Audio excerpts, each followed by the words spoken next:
आज की न्यूज हम स्टार्ट करते हैं। आज की पहली न्यूज है, राष्ट्रपति श्रीमती द्रौपदी मुर्मू ने 11 जनवरी 2024 को नई दिल्ली में आवास और शहरी कार्य मंत्रालय की ओर से आयोजित एक समारोह में स्वच्छ सर्वेक्षण पुरस्कार प्रदान किए। केंद्र सरकार के वार्षिक स्वच्छता सर्वेक्षण में इंदौर, सूरत को देश के सबसे स्वच्छ शहर के रूप में चुना गया। सर्वेक्षण में इंदौर के साथ पहली बार सूरत पहले स्थान पर संयुक्त तौर पर सबसे स्वच्छ शहर बन गया है। स्वच्छता सर्वेक्षण पुरस्कार 2023 में शानदार प्रदर्शन करने वाले राज्यों की श्रेणी में महाराष्ट्र ने पहला स्थान हासिल किया है, जिसके बाद मध्य प्रदेश और छत्तीसगढ़ रहे।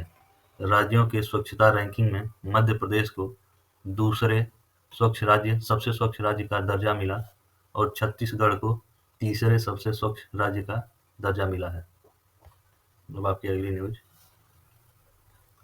केंद्रीय राज्य मंत्री स्वतंत्र प्रभार डॉक्टर जितेंद्र सिंह ने टीम इसरो, भारतीय अंतरिक्ष अनुसंधान संगठन को उत्कृष्ट उपलब्धि श्रेणी में वर्ष 2023 के लिए Indian of the year award प्रदान किया गया।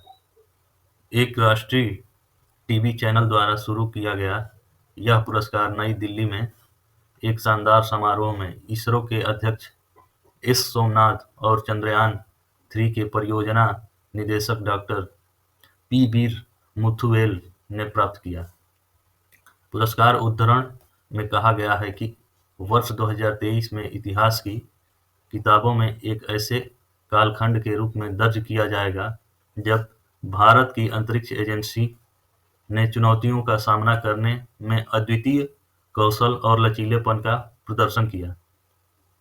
2023 में इसरो की उपलब्धियों की पराकाष्ठा चंद्रमा की अज्ञात दक्षिणी ध्रुव क्षेत्र पर चंद्रयान 3 की पहली सफल सॉफ्ट लैंडिंग थी।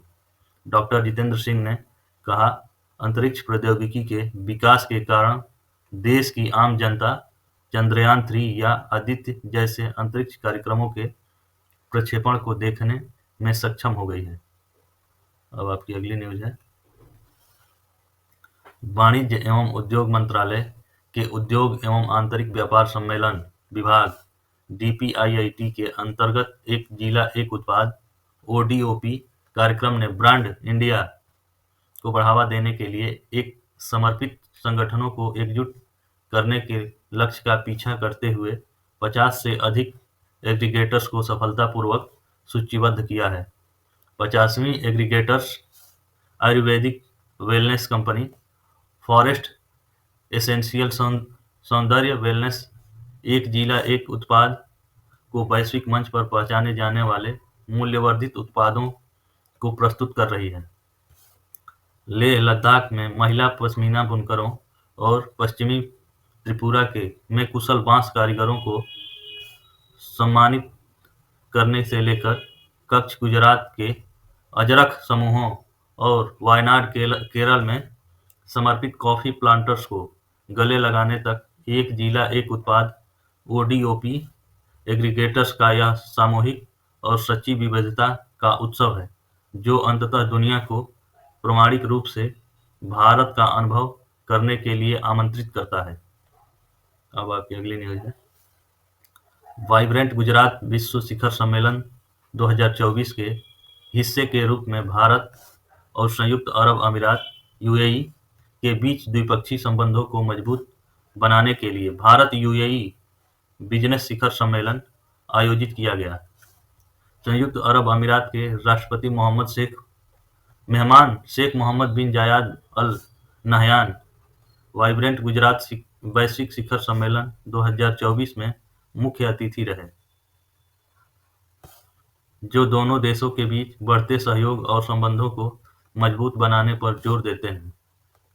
शिखर सम्मेलन के दौरान CII इंडिया संयुक्त अरब अमीरात स्टार्टअप पर unlocking opportunities India UAE startup ecosystem convergence नामक पहल की शुरुआत की। अब आपकी अगली न्यूज है। संचार मंत्रालय के दूरसंचार विभाग डीओटी ने दुर्भावनापूर्ण इनकमिंग कॉल रोकने तथा साइबर अपराधों और धोखाधड़ी से सुरक्षा के लिए सक्रिय अभियान चलाया है। विभाग ने नागरिकों को ऐसी दुर्भावनापूर्ण इनकमिंग कॉल से सावधान रहने की सलाह दी है, जिसमें उन्हें *401# और इसके बाद किसी अज्ञात मोबाइल नंबर डायल करने के लिए कहा जाता है। ऐसा करने से नागरिकों के मोबाइल से किसी अज्ञात मोबाइल नंबर पर बेरोक-टोक कॉल फॉरवर्डिंग सक्रिय हो जाती है। इससे सभी इनकमिंग कॉल धोखेबाज व्यक्ति को मिलने लगते हैं और इसका इस्तेमाल धोखाधड़ी के लिए किया जा सकता है। अब आपकी अगली न्यूज़ है।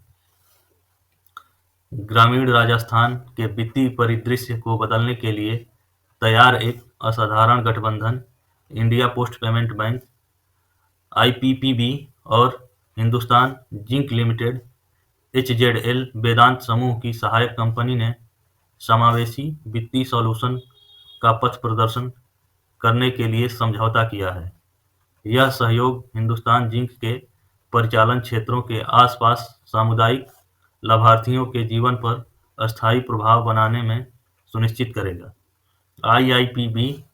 आईपीपीबी और एचजेडएल के बीच समझौता ज्ञापन पर आईपीपीबी के मुख्य बिक्री एवं विपणन अधिकारी श्री गुरुशरण राय बंसल और हिंदुस्तान जिंक के सीईओ अरुण मिश्र ने हस्ताक्षर किए। अब आपकी अगली न्यूज़ है। उपभोक्ता कार्य विभाग के सचिव और केंद्रीय उपभोक्ता संरक्षण प्राधिकरण के मुख्य आयुक्त श्री रोहित कुमार सिंह ने नई दिल्ली में ग्रीन वॉशिंग के विरुद्ध उपभोक्ताओं की सुरक्षा के लिए दिशा निर्देश तैयार करने के लिए समिति की तीसरी बैठक की अध्यक्षता की। श्री रोहित कुमार ने कहा कि उपभोक्ताओं का हित सर्वोपरि है। उन्होंने कहा कि विभाग यह सुनिश्चित करता है कि किसी भी सामान या सेवाओं के बारे में कोई गलत या भ्रामक विज्ञापन न किया जाए, जो उपभोक्ता संरक्षण अधिनियम 2019 के प्रावधानों का उल्लंघन करता हो। समिति की बैठक में समिति के सदस्यों के साथ प्रसारित किए गए मसौदा दिशा निर्देश पर चर्चा की गई। दिशा निर्देश ग्रीन वॉशिंग और पर्यावरणीय दावों को परिभाषित करते हैं। दिशा निर्देश सभी विज्ञापनों या सेवा प्रदाता, उत्पाद केंद्रों, विक्रेता, विज्ञापन दाता या एक विज्ञापन एजेंसी या समर्थनकर्ता पर लागू होंगे, जिनकी सेवा ऐसे सामान या सेवाओं के विज्ञापन के लिए ली जाती है। अब आपकी अगली न्यूज़ है। विज्ञान और प्रौद्योगिकी विभाग के सचिव प्रोफेसर अभय कर के नेतृत्व में एक भारतीय प्रतिनिधि मंडल ने अमेरिका के हवाई में मौना की का दौरा किया और 30 मीटर टेलीस्कोप (टीएमटी) परियोजना की प्रगति में चुनौतियां और उन्हें दूर करने के स्वरूपों पर चर्चा की। 30 मीटर टेलीस्कोप (टीएमटी) एक 30 मीटर व्यास वाला प्राथमिक दर्पण ऑप्टिकल और इंफ्रारेड दूरबीन है, जिसे संयुक्त राज्य अमेरिका में हवाई के मौना की में स्थापित किया जा रहा है। भारत इस परियोजना में एक संस्थापक सदस्य के रूप में भागीदार है, जिसका उद्देश्य ऑप्टिकल और इंफ्रारेड खगोल विज्ञान के माध्यम से ब्रह्मांड में नई संभावनाएं खोलना है। इस परियोजना में भारतीय भागीदार को वर्ष 2014 में केंद्रीय मंत्रिमंडल द्वारा स्वीकृति दी गई थी। अब आपकी अगली न्यूज़ है। दिव्यांगजनों के सशक्तिकरण विभाग (डीईपीडब्ल्यूडी) ने एक अभूतपूर्व सहयोग में दिव्यांगजनों (पीडब्ल्यूडी) के लिए एक परिवर्तनकारी 70 घंटे के इंटरैक्टिव रोजगार कौशल पाठ्यक्रम शुरू करने के लिए सक्षम भारत के साथ समझौता किया है। यह पाठ्यक्रम दिव्यांगजनों के सशक्तिकरण विभाग (डीईपीडब्ल्यूडी) के सचिव श्री राजेश अग्रवाल के दूरदर्शी मार्गदर्शन के अंतर्गत तैयार किया गया। राजेश अग्रवाल के अनुसार इस अग्रणी पाठ्यक्रम को दिव्यांगजनों के लिए लाभकारी रोजगार के अवसरों तक पहुंच में क्रांति लाने के लिए तैयार किया गया है। इस नए पाठ्यक्रम का भव्य शुभारंभ पर्पल फेस्ट में हुआ, जो दिव्यांगजनों के लिए एक आशाजनक और उज्जवल भविष्य की शुरुआत करता है, जिसमें समावेशी और सशक्त समाज बनाने की प्रतिबद्धता पर प्रकाश डाला गया है। अब आपकी अगली न्यूज है और आज की लास्ट न्यूज। प्रधानमंत्री अनुसूचित जाति अभ्युदय योजना पीएम अजय 03 केंद्र प्रायोजित योजनाओं अर्थात प्रधानमंत्री आदर्श ग्राम योजना पीएमएजीवाई, अनुसूचित जाति उप योजना सीएससी से एससीएसपी और बाबू जगजीवन राम छात्रावास योजना बीजेआरसीवाई के लिए विशेष केंद्रीय सहायता की एक विलय योजना है और इन्हें कौशल विकास, आय सृजन योजनाओं, अन्य पहलों के माध्यम से अतिरिक्त रोजगार के अवसर पैदा करके अनुसूचित जाति एससी समुदायों की गरीबी को कम करने तथा पर्याप्त बुनियादी ढांचे एवं अपेक्षित सेवाओं को सुनिश्चित करके सामाजिक आर्थिक विकास संकेतकों में सुधार करने के उद्देश्य से 21-22 से लागू किया गया है। तो आज की न्यूज हम यहीं समाप्त करते हैं।